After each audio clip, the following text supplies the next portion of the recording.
Well, hello, hello, Young and the Restless Daily Recap fans. Today's daily recap is for Thursday, October the 3rd and Friday, October the 4th, 2024. Don't ask me about October 2nd because I don't even remember it. Nothing really happened anyway, and I wasn't going to go back on Paramount Plus to take some notes. Anyway, anyway, y'all. Okay. Daniel's telling Lucy, and Lucy's all broken up. See, I told you my theory is I don't know. Lucy or not. Now, I saw in Comment Corner and I kind of thought this, but I couldn't remember, was Lucy's mother, Daisy, dead? I could not remember. Or did Daisy go to jail? I just know Daisy was psychotic. Well, your mother, Sheila Carter, what else? What else she got going on? So unfortunately, Lucy, her mother's Daisy, what else she got going on? Right? Um some things, some mental illnesses, especially if it's bipolar or some of those others, it's inherited, you know. So look, all Sharon's kids need to be watched, all of them. Okay. But anyway, she did a real good broken up. No, it's wrong. And she insisted she wanted to go see Sharon's body. And Daniel says, nope, that is not the way you need to remember her last. I'm not even gonna allow that. Which he's right. He's 100% right.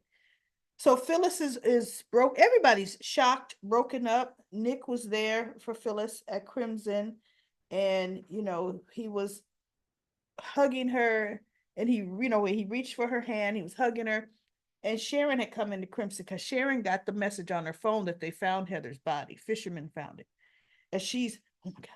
So now she's at Crimson, and she sees uh Nick and Phyllis together. And she's and then cameras, look. Phyllis is taking every opportunity to make it all about her. All about her. You better you better get in the middle of that. And I mean, just craziness. So after Phyllis leaves, Nick, goes over to talk to Sharon because remember, Daniel already left so that he could meet Phyllis at no, that happened before because Phyllis, when she told Nick, that was after her meeting with Daniel at GCAC. She came to Crimson because Daniel was identifying Heather's body. Or actually, no, Daniel was telling Lucy when she was talking to Nick. And she said she wanted to be there, but Daniel said he needed to tell Lucy on his own. That's why Phyllis was there, right?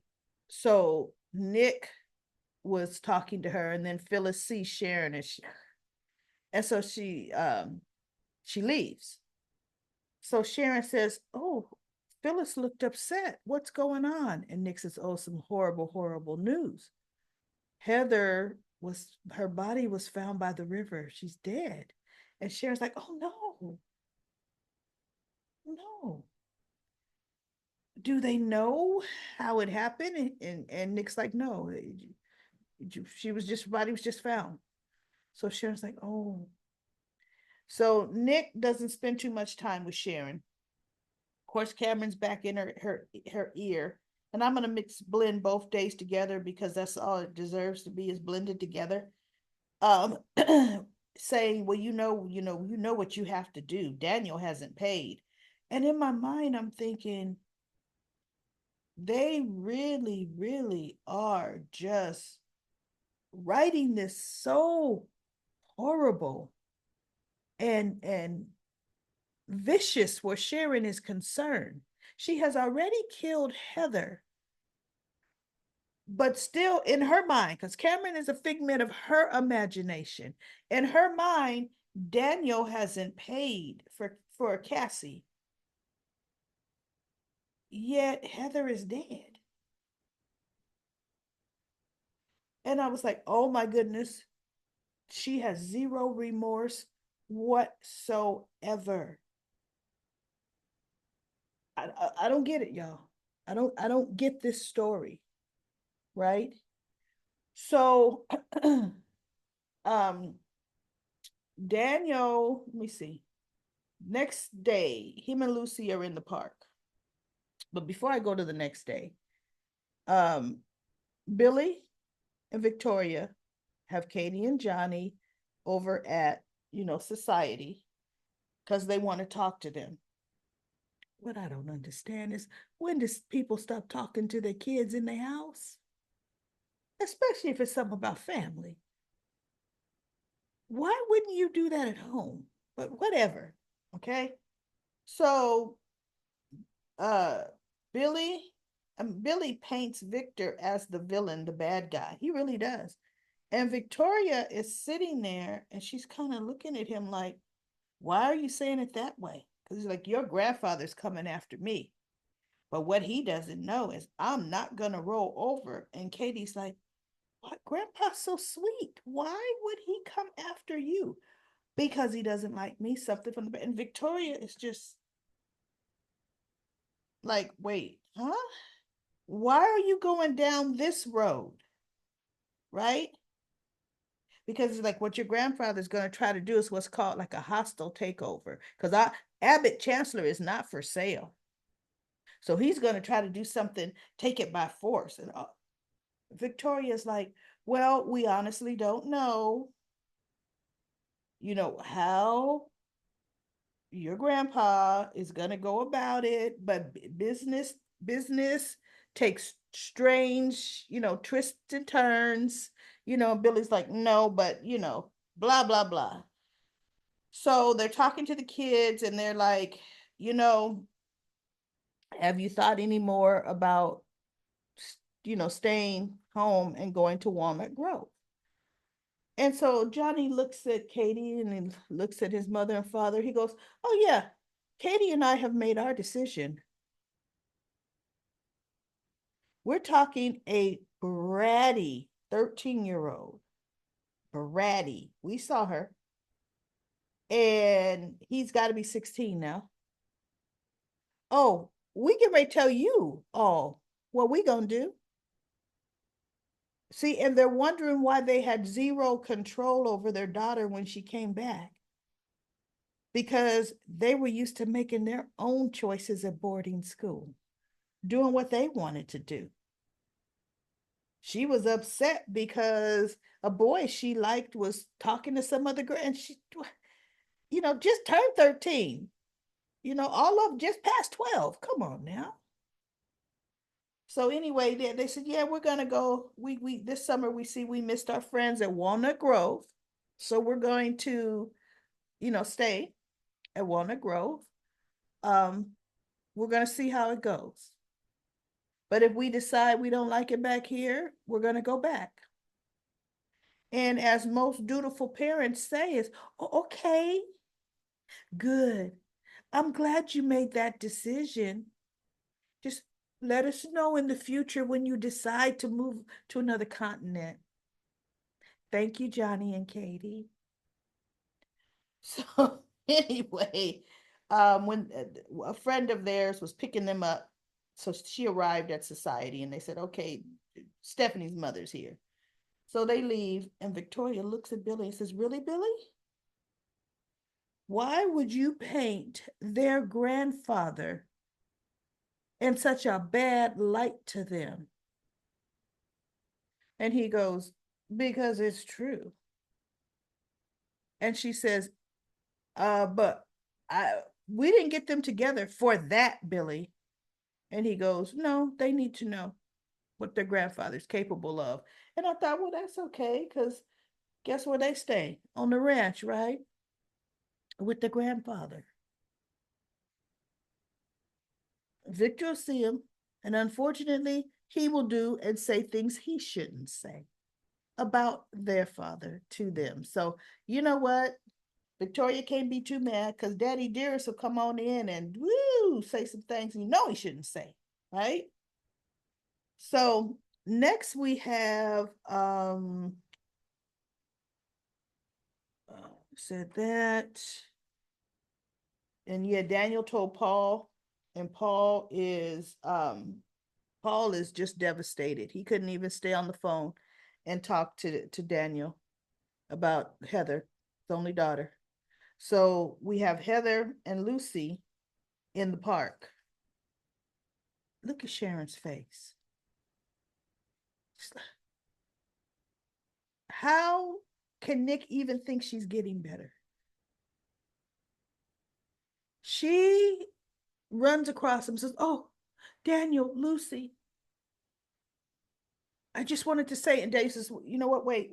Lucy and I are going through some things, and now is not a good time, Sharon. No, Nick told me about Heather being found by the river." And Daniel looks at her. "I just want to express my sincere condolences to you both. I'm so sorry for your loss." And Daniel looked, he goes, "We have to go." So he starts to usher Lucy off, and Sharon gets all in the way. Wait. So do they know why she was at the river? Do they know how it happened? And Daniel looks at her, and Lucy says, Wait. Why are you asking these questions, Sharon?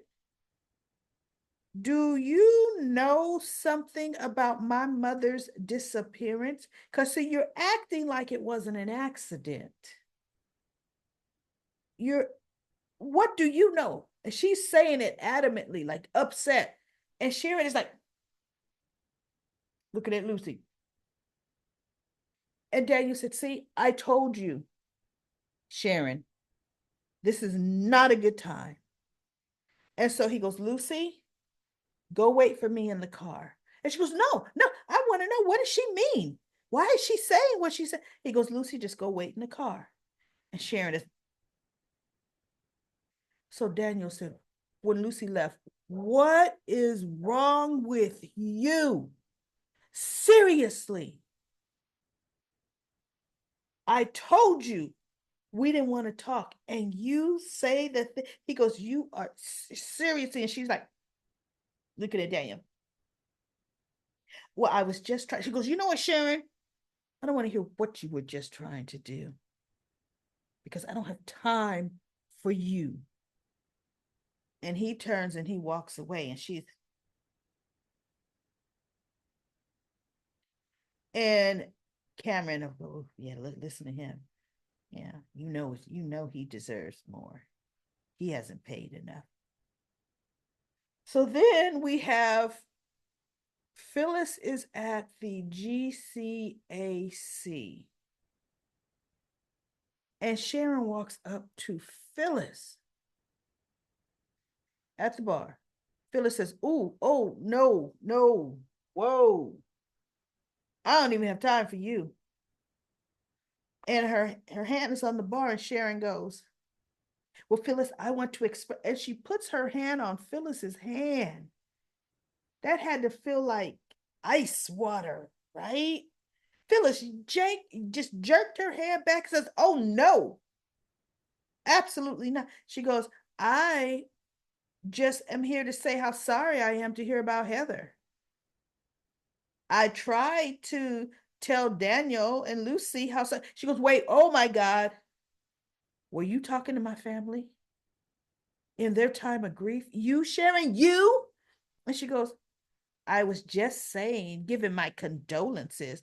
And Sharon had the strangest, smuggest, almost a undercurrent smile. "I was just trying to give my condolences, you know?" And Phyllis says, "Don't you say one thing to my family, because you know what, Sharon? Remember the last words you told Heather? Because I remember them. It was right here. And so did a room full of people hear your last words." And Sharon is, right? And Phyllis says, "Oh, and I'm going to make sure everyone knows what you did to my family over this last few weeks, months, last month." Phyllis turns and walks away. And Sharon is like, and I was like, I can't. I just don't even want to see scenes with Sharon in them. I don't. I don't care that this is supposed to be some major storyline.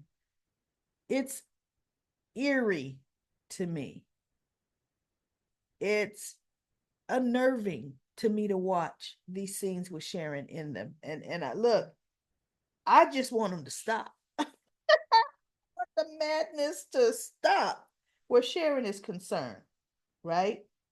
Um uh, Billy and Sally uh, uh they run into each other at society. Of course, those two are going to be in the bed within by the end of this month. Um, and then they'll say, "What did we just do? What did we just do?" Yeah, okay. Adam, piece of jerk face work. Oh, he's trying to get Chelsea back. And in reality, everybody, he's not trying to get Chelsea back. He's trying to keep Chelsea from Billy. Adam doesn't want Chelsea no more than Chelsea want him. And Chelsea said, "You are just trying to keep me from Billy."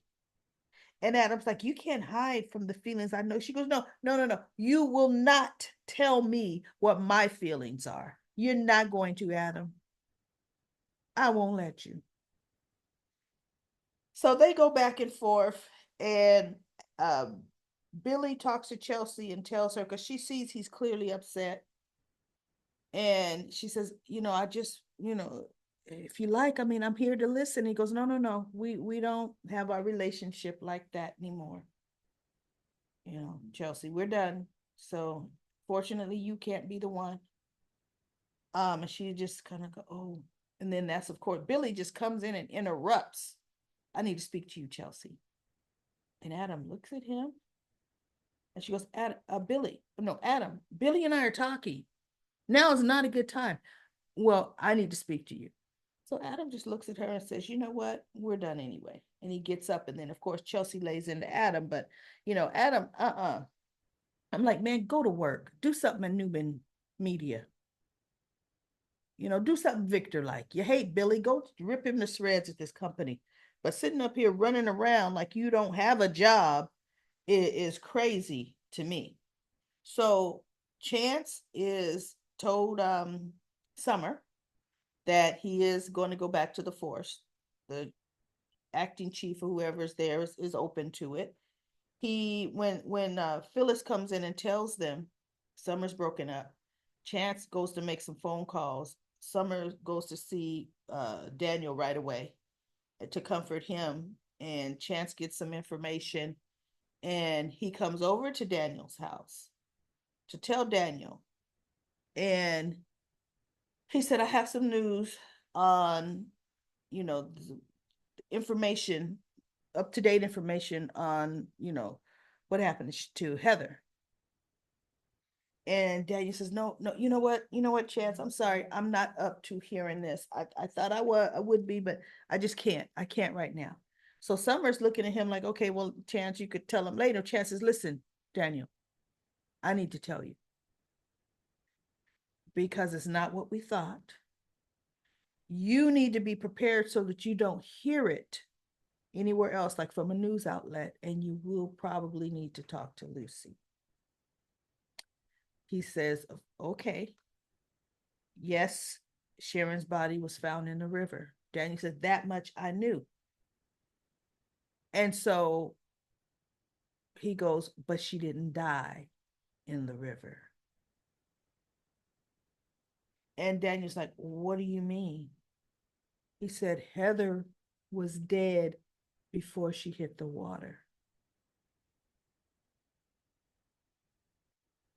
There's her cause of death was blunt force trauma to the head." And Daniel was like, "Wait, wait, what? You mean somebody did this?" Daniel's now like reeling, right? But now they don't know where it happened. They don't know, right? But let's talk about forensics, everybody. They're pretty good at estimating time of death. They just haven't estimated time of death yet because Heather was well dead while Sharon was sending text messages hours later. They could tell by the state of rigor mortis the body was in, even though it was in water. They'll give a bet, get a, well, this is GCPD. We'll see.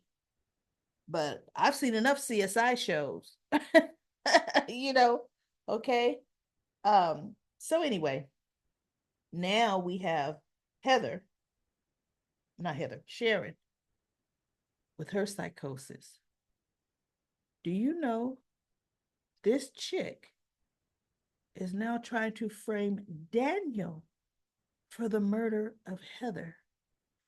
Now, how would that work when Daniel and his daughter were at the movies? How would that work? At the movies. And before he met Lucy, he was with his mother at the athletic club. How, see, that just didn't make any sense to me. Sharon takes the bag that she still has in the trunk of her car with the bloody towel. She breaks back. How can she break back into Daniel's place? She breaks back into Daniel's place because I didn't see her take Heather's purse. She has Heather's phone, right? Because if she had Heather's purse, she has Heather's keys.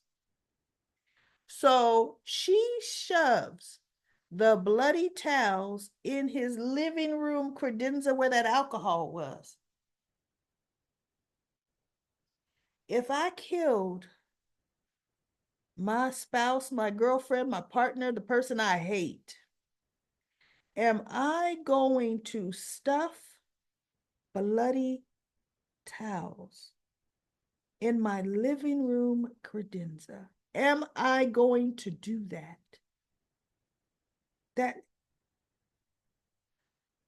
Yeah, but this is the young and the restless. So anyway, that's it, everybody. Oh goodness, if I hadn't promised I would do these comment corners on the young and the restless. I just don't like how they're writing it and what I'm seeing, but I'm here, y'all. So let's go to a comment corner. Comment corner. Denzel, you're right. Denzel says that he didn't read. I didn't read his Friday's comment when I did the recap on Wednesday. You're right. I didn't get that far down. There was a number of comments I didn't get to, and I'm going to tell you why. As I'm doing comment corner, getting through it, I could see from my window my daughter was bringing my grandchildren over, my 4-month-old grandbaby son and my 6-year-old granddaughter. I could see them walking right on up the walkway. So if you noticed it, I ended comment corner real quick because once they came to the door, they're about to ring the doorbell, there was no coming back to it. I already knew that. So yeah, Denzel, I do look for everybody go back and read Denzel's comments, read his comments. And Lynn says, hi, Lynn. Amber says, I don't think it made sense when Daniel said the police called him because they identified Heather through her fingerprints. Well, number one, how did they get her fingerprints on file? Number two, what paper would they have looked on to show Daniel as next to kin? I don't get none of that, right? See, it ain't matching CSI. Claire says, I didn't think Heather was going to be killed off. I think Lucy may have killed Heather or Daisy, which is Lucy's birth mother. Most definitely could be Daisy.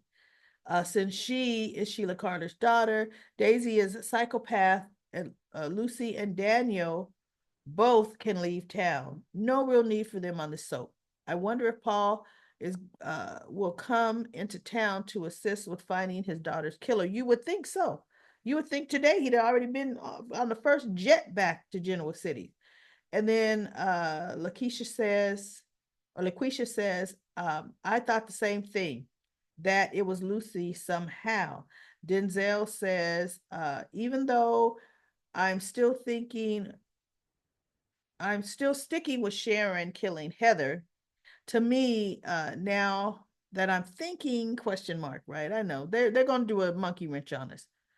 But by that time, in my mind, in my heart, like it's already happened, there's no redeeming Sharon case. I mean, I'm sorry, that's the actress. The actress is only acting upon the script she's being written, that she's given. She ain't coming up with this nonsense on her own.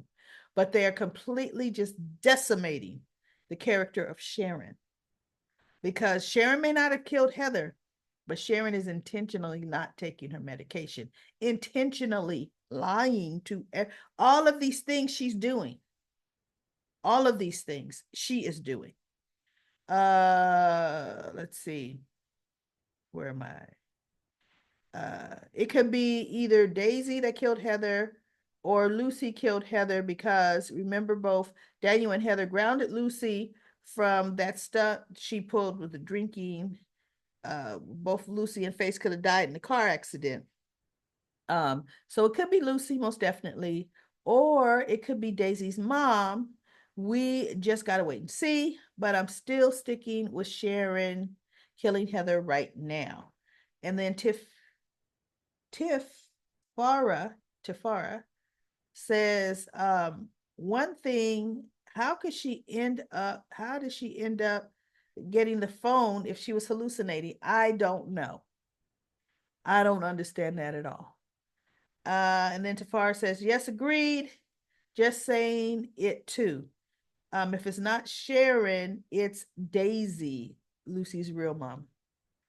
And then Denzel comes back and says, that brother Victor ain't wasting time and just firing Audra just like that. Audra should have have never let Victor buy Glissade from Tucker, and should have never trusted Victor in the first place. um, should have stayed with or just accepted the offer from Tucker, because he gave her his company after all. I know that Kyle was gonna be the one to get Audra fired. So yeah, that's so you, Audra, never thinking. Great review, great daily review again. All right, Denzel. Oh, and Denzel, you come back again. Denzel says, I still can't believe Nick didn't even read Sharon's mind and think that something was wrong. Right about uh, right about her including, wait, when the phone rang at her crib. See, I had fast forwarded all that. I didn't know another phone. And Mariah was like, probably, what's that? And they didn't investigate, didn't come back to it. Should have known she wasn't in her right state of mind. Now, Daniel just saw his girlfriend Heather dead. Um, to see from his own for his own self, not a fan of Heather, but she didn't deserve to die. Daniel and Lucy didn't deserve to lose Heather. Now Daniel's definitely gonna solve this and track Heather's phone, and see Sharon and know she was the one that killed Heather. And Daniel is going to put Sharon in prison for this. All Heather had to do was let her go and call Chance or the GCPD, um, or call Nick. Yep, you're right. But we'll see. Phyllis, I understand from what I read, Phyllis is going to get hot on the trail, because she's going to find out. She's going to track Heather's phone, or try to search for Heather's phone and find out it is the location services has been turned off. So Phyllis is going to see what she could do. And then Lisa says, I don't think it was Lucy. I think it's Daisy, Lucy's biological mother. She was jealous of Heather because she had the life she wanted, so she can scoop into the mother of and wife role, as if Daniel would let that happen. LaShunta says she's playing the role. Sharon thinks she's so smart. How Heather's texting Daniel and Paul if she's dead. So how is she texting them if she's dead? Daniel's definitely Daniel identified Heather's body. And then LaShunta says Lucy was with Daniel the whole time, so it wasn't her, and it wasn't Daniel, the person she's framing, right? And then LaShunta says, Jack never supported Billy because when he says something about Diane, he gets mad. It's the truth. I can't stand Audra. She thinks she's so smart. Once, I mean, what gets me is if Claire's gonna be with Kyle, man up. Oh, this back and forth. They're so innocent with seeing. Yeah, well, you know what? Sometimes you can take things slow, I guess, right? Kyle's boring anyway. But that's it, everybody. That's it for Ending the Week with the Young and the Restless. Let's see if next week is any better.